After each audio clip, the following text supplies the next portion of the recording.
Hello everyone, welcome to our YouTube channel Shiksha Alliance. Today we are going to start our daily current affairs session in which we will cover important news from several newspapers, PIB and various government sources. So let's begin our session. Our first topic is step to make Lakhpati DDs. तो हम जानेंगे PIB का news है जो step लिया जा रहा है लखपति डीडीज बनाने के लिए. In a historic step to make Lakhpati Didis women with annual earning of rupees 1 lakh and more from self-help group, Ministry of Rural Development has signed an MoU with Ministry of Ayush to provide training to rural youth and women in the Ayush healthcare system, aiming to empower them and develop skilled personnel through Deen Dayal Upadhyay ग्रामीण कौशल योजना. एक historic step लेते हुए तैयार कर ले लखपति DDs को women जिनका annual earning rupees 1 lakh या उससे अधिक हो फ्रॉम सेल्फ हेल्प ग्रुप से मिनिस्ट्री ऑफ रूरल डेवलपमेंट ने साइन किया है मेमोरेंडम ऑफ अंडरस्टैंडिंग किनके साथ, मिनिस्ट्री ऑफ आयुष के साथ, ताकि वो प्रोवाइड कर सके ट्रेनिंग रूरल यूथ को और वुमेन को आयुष हेल्थ केयर सिस्टम पे, जिसका मकसद है एम्पावर करना उनको और डेवलप करना स्किल पर्सनल को दीन दयाल उपाध्याय ग्रामीण कौशल योजना के माध्यम से. This step is part of the government effort to empower rural women and achieve the target of having 10 crore self-help group member by 2024. और ये जो स्टेप है आपका, ये पार्ट है गवर्नमेंट के एफर्ट का, जिसमें गवर्नमेंट का टारगेट है कि एम्पावर किया जाए रूरल वुमेन को और अचीव किया जाए target 10 crore self help group member का 2024 तक. नेक्स्ट टॉपिक है हमारा women and man in India 2022. PIB की न्यूज जानेंगे हम इसके बारे में, इस डाटा के बारे में, फिर मेजर फाइंडिंग क्या है. Ministry of statistics and programme implementation release the 24th issue of women and man in India 2022 and annual statistics release by ministry of statistics and programme implementation. Ministry of statistics and programme implementation ने release किया है जो 24th issue था women and man in India 2022 का, जो कि एक annual statistic है. इसको रिलीज किया जाता है ministry of statistics and programme implementation के द्वारा. इसका इंपॉर्टेंस क्या है? The statistics present data disaggregated by gender, urban-rural divide and geographical region on topics such as education, health, employment and political participation, which help us understand the disparity that exists between different group of women and men. ये जो statistic है ये present करता है data को जो कि disaggregated है gender, urban rural divide, geographical region के बेसिस पे. जो टॉपिक है आपका कौन सा? एजुकेशन, हेल्थ, एम्प्लॉयमेंट और पॉलिटिकल पार्टिसिपेशन को लेके. ये मदद करता है समझने में जो डिस्पैरिटी एग्जिस्ट कर रहा है अलग अलग ग्रुप ऑफ वुमेन और मेन के बीच में. इसका मेजर फाइंडिंग क्या है? तो इंडिकेटर और जो उसका वैल्यू पहले हम इसको समझ रहे हैं. सेक्स रेशियो की हम बात करें तो करंट क्या है? 945 था 2021 में. एक्सपेक्ट किया जा रहा है कि ये बढ़ के आपका 952 हो जाएगा 2036 तक. लाइफ एक्सपेक्टेंसी की अगर हम बात करें तो करंट मेल का लाइफ एक्सपेक्टेंसी जो है आपका वो 68.4 ईयर है, फीमेल का 71.1 ईयर है आपका 2015 से 19 के दौरान, जबकि एक्सपेक्ट किया जा रहा है कि मेल का ये बढ़ के 71.2 ईयर हो जाएगा और फीमेल का 74.7 ईयर हो जाएगा 2031-36 में. इन्फेंट मोर्टेलिटी रेट जो आपका 28 है 2020 पे. लिटरेसी रेट की अगर हम बात करें तो 77.7% है, इसमें 84.7% मेल है और 70.3% फीमेल है 2017 में. Labour force participation rate 41.3% total है, जिसमें 57.3% मेल है और 24.8% फीमेल है 2021-22 में. नेक्स्ट टॉपिक है हमारा बेसिक एनिमल हस्बेंड्री स्टैटिस्टिक्स 2022. तो जो आपको बेसिक एनिमल हस्बेंड्री स्टैटिस्टिक्स है 2022 का, इसके बारे में हम जानेंगे. पीआईबी की न्यूज इंपॉर्टेंट हो जाता है. तो इसको रिलीज कौन करता है? सबसे पहले तो ये इंपॉर्टेंट है. तो ministry of animal husbandry and fishery has unveiled the department annual publication basic animal husbandry statistics 2022. Ministry of animal husbandry and fishery ने अनवील किया है जो डिपार्टमेंट का एनुअल पब्लिकेशन है बेसिक एनुअल हस्बेंड्री स्ट्रेटेजिक 2022 का. इसका इंपॉर्टेंस क्या है? It is the primary source of data on life stock population, production, animal disease, infrastructure and estimate of 4 major life stock product like milk, egg, meat and wool. ये आपका एक main source है data का life stock population के लिए, production के लिए और एनिमल डिजीज, इंफ्रास्ट्रक्चर के लिए. और ये एस्टिमेट करता है जो 4 मेजर लाइफ स्टॉक प्रोडक्ट है, कौन कौन सा? Milk, egg, meat and wool. की फाइंडिंग्स इसका क्या है? तो लाइफ स्टॉक स्टैटिस्टिक्स और जो फिगर इसको समझते हैं. पर कैपिटा मिल्क अवेलेबिलिटी 444 ग्राम पर डे. जो आपका पर कैपिटा मिल्क अवेलेबिलिटी है वो 444 ग्राम है पर डे का. टॉप मिल्क प्रोड्यूसिंग स्टेट कौन से है? ये काफी इंपॉर्टेंट है. राजस्थान, उत्तर प्रदेश, मध्य प्रदेश, गुजरात, आंध्र प्रदेश. तो जो आपका टॉप मिल्क प्रोड्यूसिंग स्टेट है राजस्थान है, उत्तर प्रदेश है, मध्य प्रदेश है, गुजरात है और आंध्र प्रदेश है. Top meat producing state Maharashtra, Uttar Pradesh, West Bengal, Andhra Pradesh, Telangana. जो आपका मीट प्रोड्यूसिंग स्टेट जो टॉप है तो महाराष्ट्र, उत्तर प्रदेश, वेस्ट बंगाल, आंध्र प्रदेश, तेलंगाना. अगर टॉप वूल प्रोड्यूसिंग स्टेट व यूनियन टेरिटरी की हम बात करें तो Rajasthan, Jammu and Kashmir, Gujarat, Maharashtra, Himachal Pradesh. Top egg producing state कौन सा है? Andhra Pradesh, Tamil Nadu, Telangana, West Bengal, Karnataka. Egg producing Andhra Pradesh, Tamil Nadu, Telangana, West Bengal, Karnataka. ये आपको मेमोराइज होना चाहिए कि कौन सा टॉप मिल्क प्रोड्यूसिंग स्टेट है, कौन मीट है, कौन ऊल है, कौन एग प्रोड्यूसिंग स्टेट है। Contribution of the life stock sector to agriculture, क्या कंट्रीब्यूशन है लाइफ स्टॉक सेक्टर का एग्रीकल्चर में? तो 30% कंट्रीब्यूशन है आपका लाइफ स्टॉक सेक्टर का एग्रीकल्चर में 2020-21 के समय पे। While the production of milk, meat and egg has increased in India, the production of wool has declined with respect to previous year. जो प्रोडक्शन है आपका मिल्क, मीट और एग का, इसमें तो बढ़ोतरी देखा गया भारत में, लेकिन जो प्रोडक्शन आपका वूल का उसमें डिक्लाइन किया गया है। अगर हम कंपेयर करें प्रीवियस ईयर के कंपैरिजन में तो उसमें डिक्लाइन देखा गया है। नेक्स्ट टॉपिक हमारा रीच आउट, पीआईबी का जो इंपॉर्टेंट हो जाता है, तो जानेंगे हम रीच आउट के बारे में, फिर एम क्या है इस स्कीम का, उसके बाद इसके अंदर और कौन सा स्कीम आता है, सब कुछ समझेंगे। Ministry of earth science is implementing an umbrella scheme research education and training outreach reach out for capacity building. तो कौन कर रहे हैं? Ministry of earth science implement कर रहे हैं एक अम्ब्रेला स्कीम को रीच आउट कैपेसिटी बिल्डिंग के लिए। यह है क्या? तो research education and training outreach capacity building scheme. Aim क्या स्कीम का?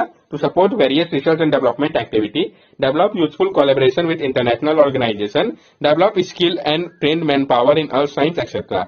ये सपोर्ट करेगा बहुत सारे रिसर्च एंड डेवलपमेंट एक्टिविटी को, डेवलप करेगा यूजफुल कोलैबोरेशन को इंटरनेशनल ऑर्गेनाइजेशन के साथ, डेवलप करेगा स्किल और ट्रेन मैन पावर को अर्थ साइंस एक्सेट्रा के लिए।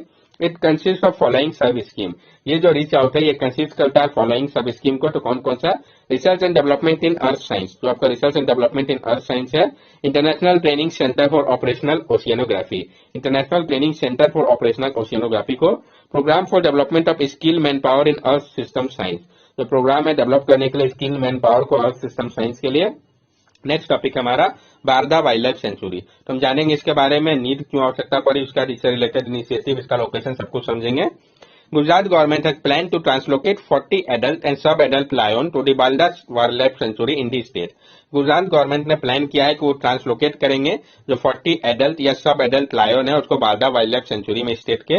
Balda Sanctuary, about 100 kilometers away from Gar National Park, has been identified as a potential site to accommodate the Asiatic lion.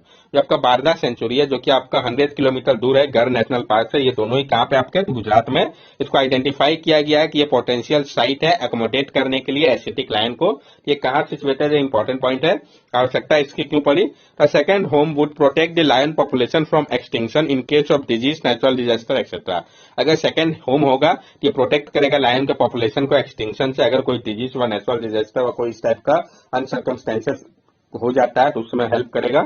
Other initiative जो लिया गया है, members of the Maldhari community will also have to be relocated along with the big cat as it is important to restore around 1000 kilometre of exclusive lion habitat under project lion through incentivise voluntary relocation of forest villages. जो member है Maldhari community के उनको भी relocate किया जाएगा big cat के साथ, क्योंकि ये काफी जरूरी हो जाता है रिस्टोर करना कम से कम 1000 किलोमीटर का एक्सक्लूसिव लायन हैबिटेट को प्रोजेक्ट लायन के अंतर्गत इंसेंटिवाइज करके वॉलंटरी रिलोकेशन करके फॉरेस्ट विलेज को। Maldhari are local pastoral community settle within Gir forest area and Barda wild life sanctuary. जो आपका मालधारी है ये लोकल पेस्टोरल कम्युनिटी है जो कि सेटल्ड है आपके घर प्रोटेक्टेड एरिया और Barda wild life sanctuary area पे। अब हम जानेंगे एशियाटिक लायन के बारे में। Gujarat government has plan to translocate 40 adult and sub adult lion to Barda wild life sanctuary Gujarat. Gujarat government ने तैयारी कर लिया है कि वो ट्रांसलोकेट करेगी 40 एडल्ट सब एडल्ट लायन को बारदा वाइल्ड लाइफ सेंचुरी में गुजरात के। एशियाटिक लायन जिनको कि हम पर्शियन लायन या इंडियन लायन भी कहते हैं, ये मेंबर आपके पैंथेरा लियो सब स्पीसीज के जो कि रिस्ट्रिक्टेड है इंडिया में ही। Its previous habitat consisted of West Asia and in the Middle East before it became extinct in this region. और इसका जो पहले हैबिटेट था वो कंसिस्ट करता था वेस्ट एशिया और मिस्ट रीजन को भी, उसके बाद ये एक्सटिंक्ट हो गया इस रीजन से। प्रोटेक्टेड स्टेटस की अगर हम बात करें तो आईयूसीएन रेड लिस्ट में इसको इंडेंजर कैटेगरी पर रखा गया, ये काफी इंपॉर्टेंट है। आईयूसीएन रेड लिस्ट में एशियाटिक लायन को इंडेंजर कैटेगरी पर रखा गया है। साइट के अपेंडिक्स 1 पे आता है। वाइल्ड लाइफ प्रोटेक्शन एक्ट 1972 में इसको शेड्यूल 1 के द्वारा प्रोटेक्ट किया जा रहा है। बारदा वाइल्ड लाइफ सेंचुरी और गर वाइल्ड लाइफ सेंचुरी कहाँ है ये आप मैप में देख सकते हैं लोकेशन को। अब क्या डिफरेंस है एशियाटिक और अफ्रीकन लायन के बीच में? Asiatic lion are slightly smaller than African lion. जो एशियाटिक लायन होते हैं वो स्लाइटली स्मॉलर होते हैं अफ्रीकन लायन के कंपैरिजन पे। और जो सबसे स्ट्राइकिंग मॉर्फोलॉजिकल कैरेक्टर है जो कि हमेशा देखा जा सकता है एशियाटिक लायन पे, जो कि रेयरली अफ्रीकन लायन पर दिखे, तो वो उनका लॉन्गिट्यूडनल फोल्ड स्किन जो कि रन करते हैं उसके बेली के पास, ये है जो कि डिफ्रेंशिएट करने में मदद करता है। Coral bleach, a silent catastrophic invasion has happened in the Gulf of Mannar। जो कोरल ब्लीच है ये आपका एक साइलेंट कैटास्ट्रोफिक इन्वेशन है जो कि आपका हो रहा है गल्फ ऑफ मन्नार में। जानेंगे इसके बारे में, फिर सीवीड के बारे में, तो इसको मैप में भी देखेंगे हम। गवर्नमेंट ने प्लान किया है सीवीड पार्क को तमिलनाडु के लिए। तो कहाँ पे प्लान किया है सीवीड पार्क को? तो तमिलनाडु पे। इग्नोर करते हुए जो खतरा है कापा फिकिस, जो कि एक वाइडली ग्रोन इन्वेसिव सीवीड है, इसके कारण कोरल को gulf of Mannar marine national park में खतरा है। सीवीड के बारे में हम जान लें। Kappa picus is a genus of red algae. Species are distributed in the water of East Africa, Indonesia, Malaysia, Hainan Island, Philippines and Micronesia. ये कैपे पाइकस है, ये आपका जीनस है रेड अलगी का। स्पीसीज ये डिस्ट्रीब्यूटेड है आपका जो वाटर है East Africa, Indonesia, Malaysia, Hainan island, Philippines और माइक्रोनेशिया पे। ये सीवीड टेंडरस है क्योंकि ये काफी जल्दी ग्रो करता है, डबल हो जाता है अपने साइज का 15 से 30 दिन के अंदर ही। और इसके कारण क्या होता है, लाइफ जो है कोरल्स का थ्राइव करना मुश्किल हो जाता है, अनलाइक नेटिव सीवीड में जैसा होता है। इसका टिपिकली ग्रो करता है डेड कोरल के ऊपर ही। वाई प्लान अ सीवीड पार्क? क्यों प्लान किया गया है एक सीवीड पार्क को? National Research Institute and company are for increasing cultivation of Kappa picus to improve livelihood and profit and to reduce India's import of Kappa carrageenan, a polysaccharide excreted from the algae that find use in industrial gum and as a smoothing agent as ice cream, toothpaste, jelly, medicine and paint. जो national research institute और company है वो increase करना चाहता है cultivation को kappa package का, ताकि इंप्रूव किया जा सके लाइवलीहुड को और प्रॉफिट को, और रिड्यूस किया जा सके जो इंडिया का इंपोर्ट अभी जो डिपेंडेंस है कप्पा कैरकियन के ऊपर, जो कि एक पॉलीसैकेराइड है, इसको एक्सट्रैक्ट किया जाता है अलगी से। ये मदद करता है इंडस्ट्रियल गम तैयार करने में, साथ साथ स्मूथनिंग एजेंट के तौर में भी आइसक्रीम, टूथपेस्ट, जेली, मेडिसिन और प्लांट में। ये आप देख सकते हैं जो लोकेशन की बात कही गई है, जो लिथल स्प्रेड हुआ था। तो डिस्पाइट प्रोविजन के बावजूद 2005 में इन्वेसिव एलियन सीवीड का पैकेज जो है ये ग्रो किया अराउंड गल्फ ऑफ मन्नार पे, और ये इसके कारण क्या किल्ड हुए corals gulf of Mannar marine national park के पास। ये आप देख सकते हैं मूली, वेलिया, सलियार सब एरिया को कहाँ कहाँ है लोकेशन इसका। नेक्स्ट टॉपिक हमारा president colour award to INS Dronacharya. तो जो प्रेसिडेंट कॉलर अवार्ड है ये दिया गया है आईएनएस द्रोणाचार्य को। तो पीआईबी के लिए इंपॉर्टेंट हो जाएगा किसको दिया गया, ये आपको मेमोराइज होना चाहिए। President of India presented the president colour to INS Dronacharya in Kochi. जो प्रेसिडेंट ऑफ इंडिया है उन्होंने प्रेजेंट किया है प्रेसिडेंट कॉलर आईएनएस द्रोणाचार्य को कोची में। आईएनएस द्रोणाचार्य के बारे में हम जान ले। It is the gunnery school of Indian navy. It is located in Kochi, Kerala. It is responsible for training 820 officers and 2100 rating per year in small arms, naval missile, artillery, radar and defensive counter measure. ये जो आपका gunnery school है Indian navy का, ये located आपका कोची केरला पे। ये responsible है ट्रेन करने के लिए 820 ऑफिसर को और 2100 rating per year small arms, naval missile, artillery, radar और डिफेंसिव काउंटर मेजर्स के लिए। प्रेसिडेंट कॉलर अवार्ड के बारे में हम जान लें। The president colour is a prestigious honour award by the president to arm forces और a police unit that has render exceptional service to the nation. जो प्रेसिडेंट कॉलर है ये एक प्रेस्टिजियस ऑनर है जो कि दिया जाता है प्रेसिडेंट के द्वारा आर्म फोर्सेज या पुलिस यूनिट को जिन्होंने एक्सेप्शनल सर्विस दिया है नेशन को। The award serves as a recognition of the sacrifice made by the police personnel in the line of duty and as a tribute to their unwavering commitment to serving and protecting his people. और ये जो award है ये सर्व करता है एक recognition को, sacrifice जो कि पुलिस पर्सनल के द्वारा दिया गया है अपने ड्यूटी के दौरान, और ये एक ट्रिब्यूट है, अनएवरिंग कमिटमेंट है कि उन्होंने सर्व किया, प्रोटेक्ट किया अपने पीपल को। सिक्योरिटी रिलेटेड न्यूज जो और भी आया था उसको भी हम समझ लें। तो कोलंबो सिक्योरिटी कॉन्क्लेव, जो आपका कोलंबो सिक्योरिटी कॉन्क्लेव है, it is a trilateral security grouping between India, Sri Lanka and Maldives. Mauritius joint later at the fourth member. Indian coast guard region north east is conducting the fourth edition of the table top exercise simulated emergency under Colombo security conclave. ये काफी important news है। तो जो आपका Colombo security conclave है आपका ये trilateral security grouping है किस किस कंट्री के बीच में, इंडिया, श्रीलंका और मालदीव्स के बीच में। मॉरिशस जो है वो फोर्थ मेंबर के रूप में बाद में ज्वाइन किया है। Indian coast guard region north east ने कंडक्ट किया फोर्थ एडिशन को टेबल टॉप एक्सरसाइज का अंडर कोलंबो सिक्योरिटी कॉन्क्लेव का। इसका मकसद क्या है, तो फोकस करना मैरीटाइम सिक्योरिटी, मैराइन पॉल्यूशन और रिस्पॉन्स और मैरीटाइम सर्च एंड रेस्क्यू के ऊपर। एक्सरसाइज सी ड्रैगन 23, तो हम जानेंगे एक्सरसाइज सी ड्रैगन 23 के बारे में भी।